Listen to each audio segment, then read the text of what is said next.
सुना येती घरा या मालिकेच्या आजच्या भागामध्ये इथे शिवनाथ भयंकर चिडलेला असतो आणि म्हणूनच त्याने राघवने तयार केलेलं पोस्टर फेकून दिलेलं असतं. ते पोस्टर बरोबर इथे आता पद्माच्या केकवरती पडलेलं असतं. तेव्हा चिडलेला इथे भास्कर आणि पद्मा संपूर्ण कुटुंब बाहेर आलेलं असतं.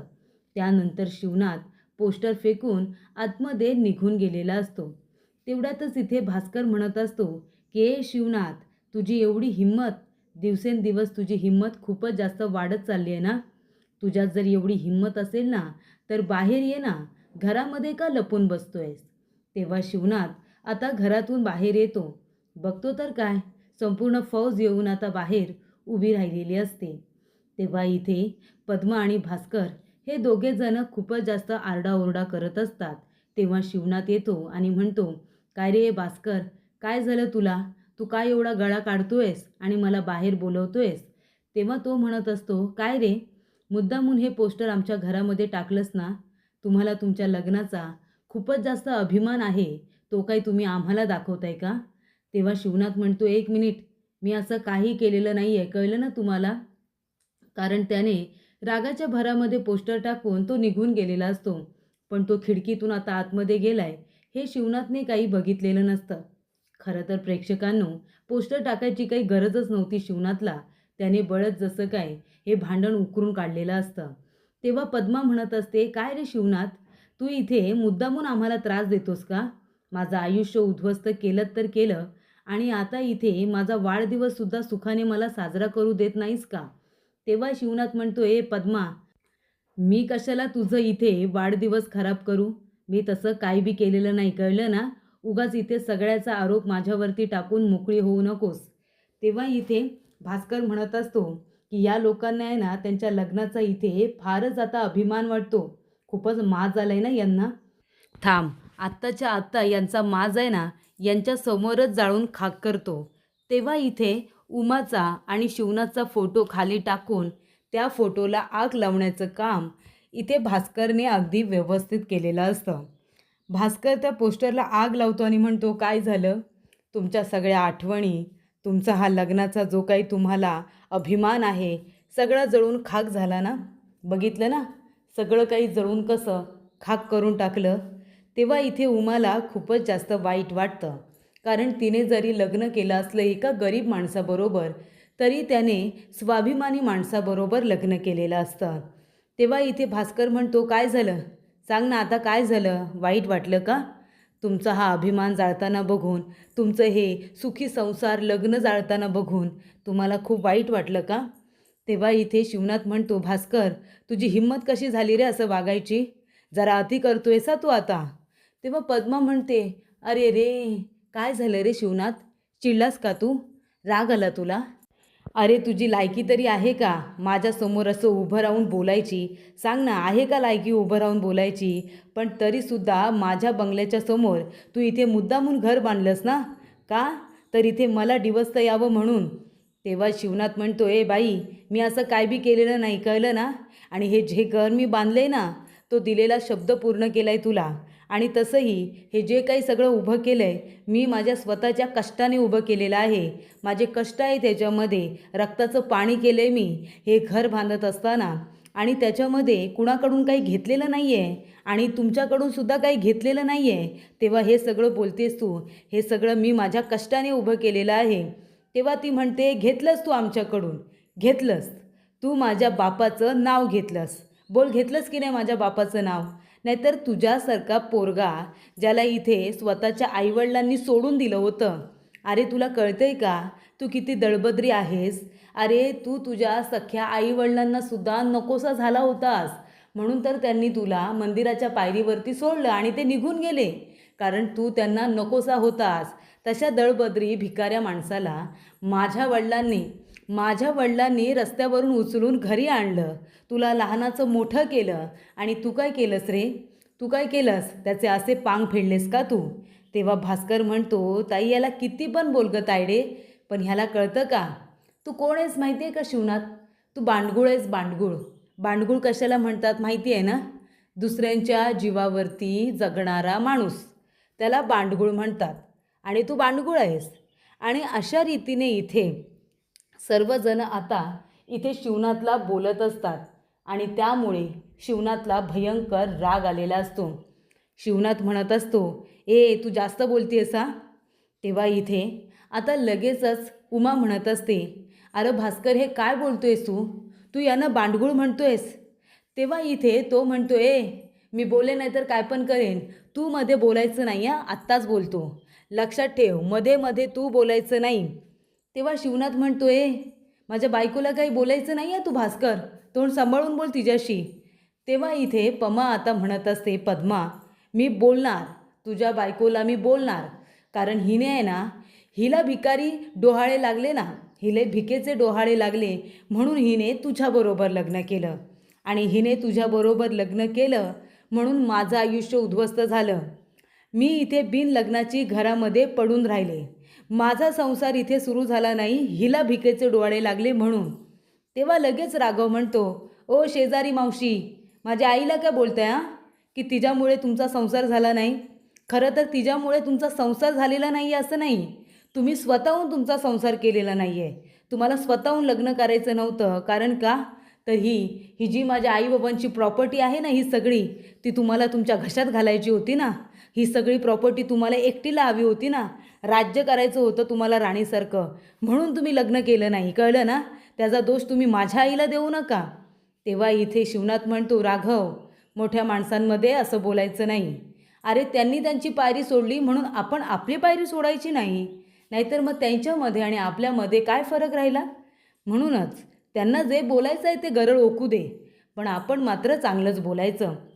तेव्हा भास्कर म्हणतो, तू आहे ना तोंड सांभाळूनच बोल, नाहीतर तुझे हातपाय तोडेन आणि तुझ्या बापाला जिथं ठेवलं होतं ना त्याच्या आईवडिलांनी, तिथे नेऊन तुला बसवेन, म्हणजे मंदिराच्या पायरीवरती भीक मागण्यासाठी, असं इथे भास्करला म्हणायचं असतं.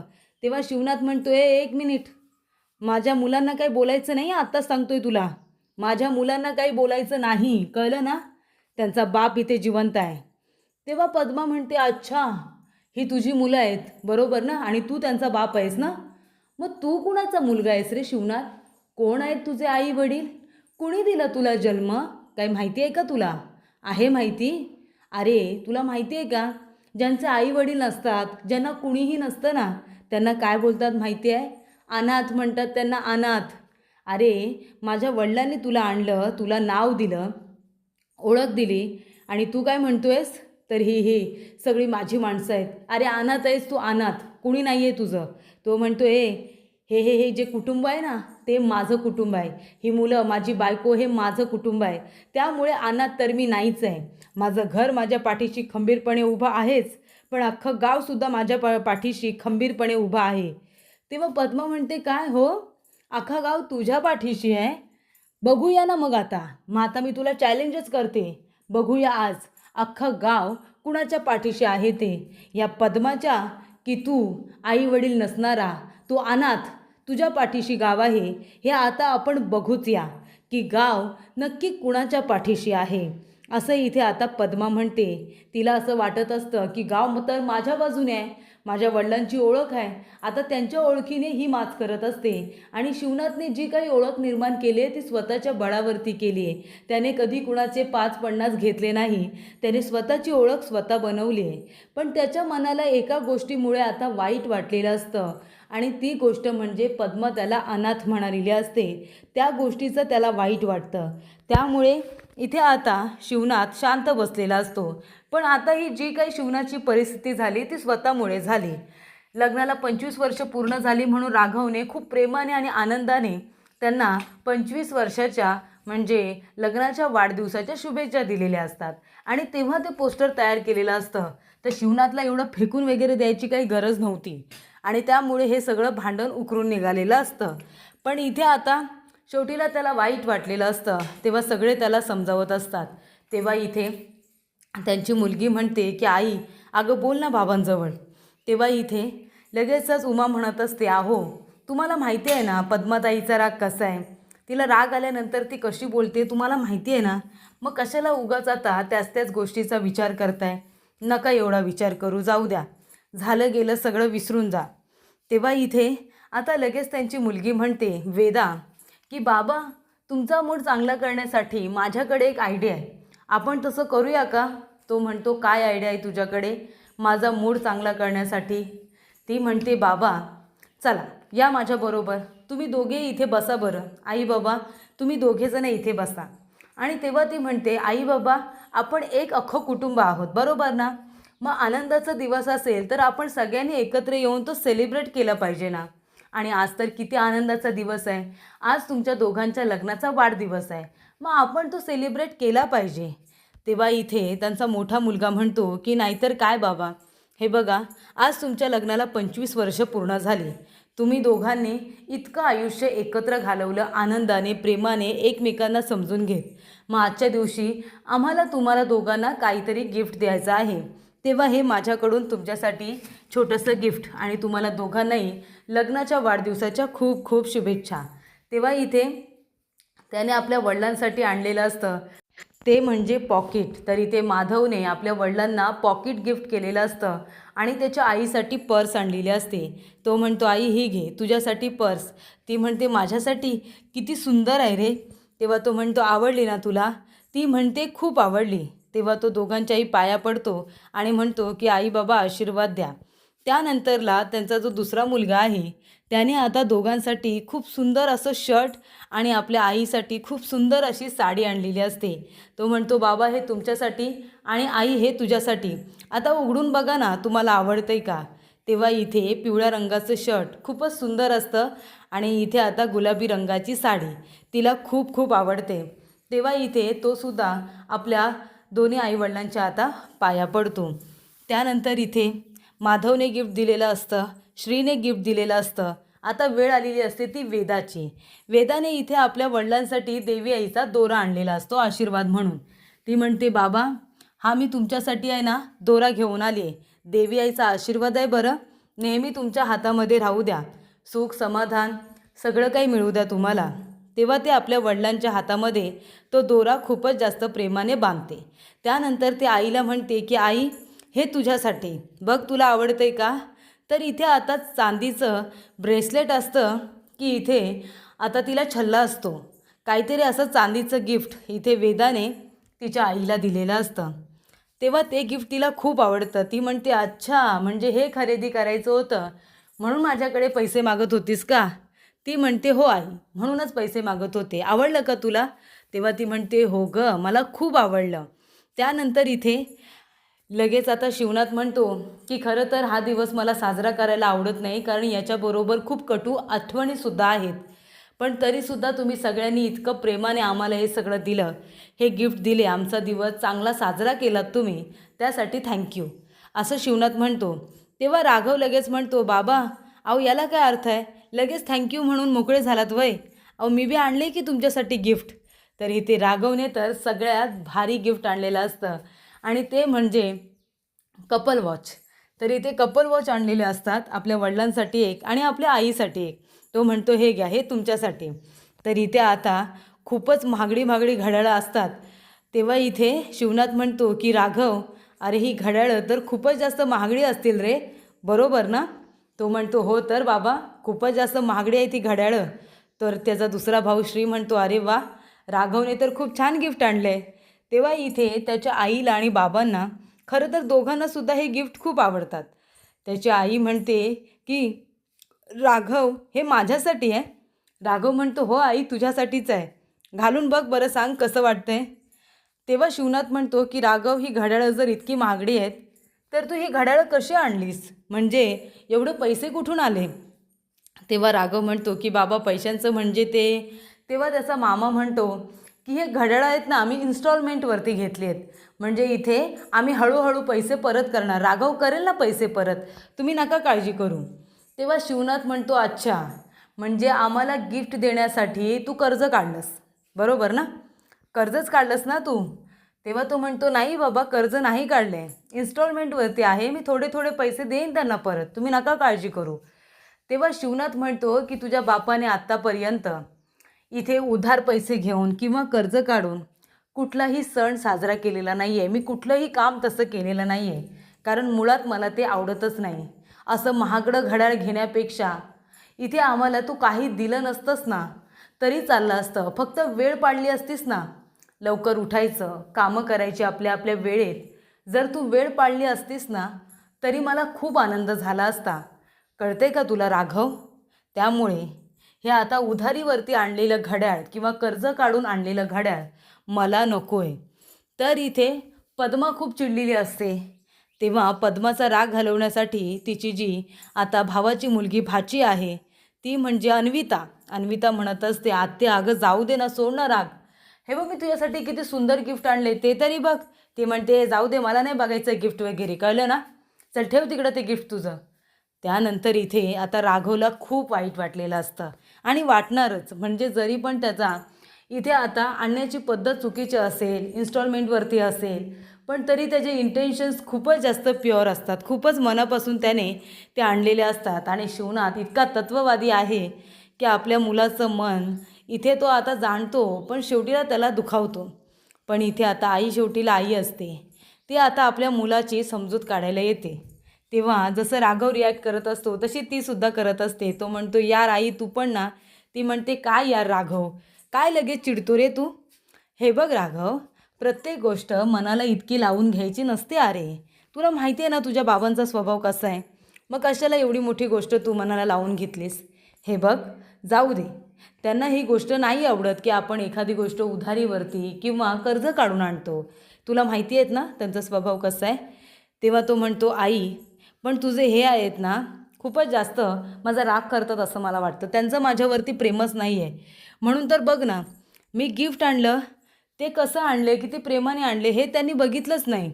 आणि आता आणले तर हातामध्ये घालायचं ना, तर हातामध्ये घातलंसुद्धा नाही. मला किती वाईट वाटलं असेल सांग बरं. तेव्हा ती म्हणते, हो बाळा, अरे तू त्यांना समजून घे ना, ते खूप तत्त्ववादी आहेत, तुला माहिती आहे ना. तेव्हा इथे राघव म्हणतो, आई बाबांनी नाही घातलं तरी पण चालेल, पण मी काय म्हणतो, तू घाल ना ते घड्याळ तुझ्या हातामध्ये. हे बघ, तुझे हे आहेत ना, ते खूपच एक नंबरच आहेत. म्हणजे कुणाचं काही ऐकूनच घेत नाही ते. ती म्हणते, हो रे, माझे हे आहेतच एक नंबर, म्हणून तर मी त्यांच्याशी लग्न केलं आहे ना. तो म्हणतो की आई ते सगळं बरोबर आहे, पण तरीसुद्धा मी तुला हेच सांगेन की तू तरी ते घड्याळ घाल. मी खूपच जास्त प्रेमाने आणलं आहे गं. त्यानंतर प्रेक्षकांनो, इथे आता पद्मा खूप चिडलेली असते ना. तेव्हा भास्कर म्हणतो की ताई तू काळजी करू नको. तुझा वाढदिवस खराब करणाऱ्या त्या शिवनाथला मी सोडणार नाही आहे. आजच्या दिवशी असा धडा शिकवतो ना त्याला, त्या अनाथला काय वाटतं अख्खं गाव त्याच्या बाजूने आहे ना. पण आज त्याला मी दाखवून देणार आहे की अख्खं गाव नेमकं कुणाच्या बाजूने आहे ना, हे मी त्याला दाखवून देणार. आणि जेव्हा संपूर्ण गाव आपल्या बाजूने येईल ना, तेव्हा मी त्याला त्याची पुन्हा लायकी दाखवून देईन. तो अनाथ आहे हे मी त्याला दाखवून देईन. आणि अनाथाच्या बाजूने कधीच कुणीच नसतं हे सुद्धा दाखवून देईन. आणि हेच माझं तुझ्या वाढदिवसाचं गिफ्ट असेल. तेव्हा पद्मा म्हणते, वा भास्कर वा, अशा पद्धतीने तू जर बदला घेतलास ना, तर ते माझ्या वाढदिवसाचं सगळ्यात सुंदर गिफ्ट असेल असं मी मानेन. तेव्हा ती म्हणते की आजच्या दिवशी त्या शिवनाथला आणि त्याच्या त्या बायकोला चांगला धक्का बसू दे. माझा वाढदिवस खराब करण्याची त्यांना आता अशी शिक्षा मिळू दे ना की पुन्हा माझ्या वाट्याला जाण्याची त्यांनी हिंमत करायला नको, त्याची तयारी करायला घे, असं इथे पद्मा त्याला आता म्हणत असते. तर अशा रीतीने प्रेक्षकांनो, इथे आता वाढदिवस खराब करण्याच्या आरोपामुळे ती आता फारच त्यांच्यावरती राग काढत असते. तर पुढील भागामध्ये इथे आता पद्मा खूप सुंदर अशी तयार होऊन आलेली असते. कारण इथे आता तिचा भाचा अनाऊन्समेंट करतो की आता या रे या, सगळ्यांनी या, आज आमच्या पद्मा आत्तीचा वाढदिवस आहे. वाढदिवसाच्या निमित्ताने सगळ्यांना भोजन आणि इथे खूप सुंदर असा कार्यक्रमाचं आयोजन करण्यात आलेलं आहे. तेव्हा इथे सगळे लोक आता जेवायला आणि तिथे लावणीचा कार्यक्रम ठेवलेला असतो. तेव्हा लावणी बघायला त्या ठिकाणी आलेले असतात. तेव्हा इथे जोरात डीजेला गाणी वाजत असतात. तेव्हा राघव म्हणतो, मामा यांचं जरा अतिच होत चाललं आहे रे. थांब, आता एक काम करतो, मी पण आता डीजेच बोलावतो आणि जोरात आवाजात डीजे लावतो. थांब, त्यांचा आवाज कुणाला ऐकूच येणार नाही. तेव्हा शिवनाथ म्हणतो की त्याची गरज नाही आहे. आपण नाही आता डीजे बीजे लावायचा. आपण असा कार्यक्रम आयोजित करायचा ना की यांच्या कार्यक्रमाला कुणी गेलंच नाही पाहिजे, सगळे आपल्याच कार्यक्रमाला आले पाहिजे. तर इथे एका बाजूला पद्माच्या इथे जर लावणीचा कार्यक्रम असतो, तर दुसऱ्या बाजूला इथे आता खूपच हुशारीने शिवनाथने खूप सुंदर असं म्हणजे गोंधळ ठेवलेलं असतं.